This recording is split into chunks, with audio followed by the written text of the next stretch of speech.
As Nigeria draws nearer to the 2019 general elections, some stakeholders are concerned about the ability of the Independent National Electoral Commission (INEC) in conducting a free, fair and credible elections that would be devoid of interference. The worries was made at the public presentation of the Election Monitor Report on Osun State governorship election and the rerun poll.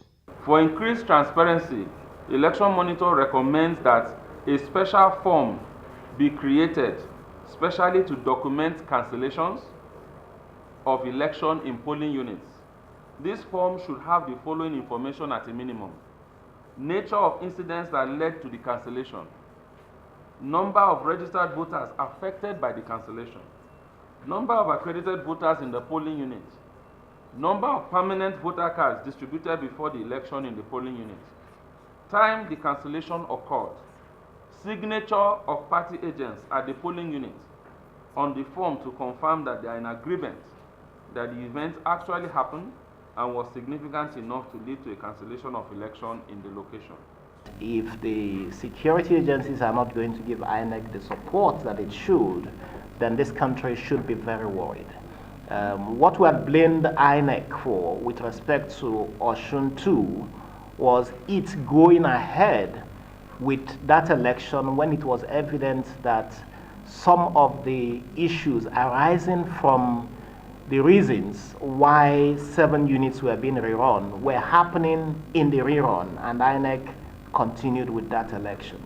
If people are not able to come out and vote freely, if people are intimidated, if security services seize the election field and determine how elections should be conducted, then those conditions mean that we do not have a conducive environment for voting. And our view was that INEC should not have proceeded with that election in that atmosphere. But what is INEC doing to prevent a reoccurrence of the Osun experience? All we are trying to do is to ensure that we make the processes even more transparent, particularly because much of the problem that we have now in our elections is not what happens before the close of polling units. It's what happens after the close of polling units as the results move from collation center to collation center to declaration centers. And we believe that technology can help in that respect.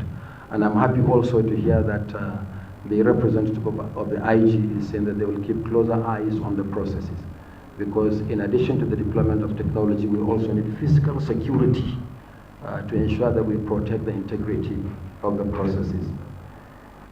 Obviously, there have been some security measures put in place for the forthcoming general election.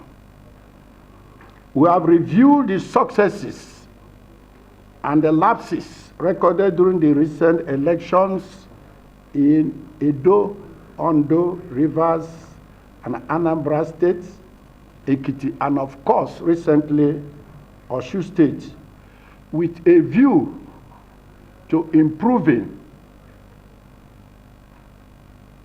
what we have done in those elections. And where we have noticed observable lapses, we intend to correct them. The part of the preparation involves intelligence gathering, risk assessment of vulnerable and flashpoint. The civil society groups also called on the electoral umpire to put in place strategies that will ensure that eligible voters are not disenfranchised. Roots TV, Abuja.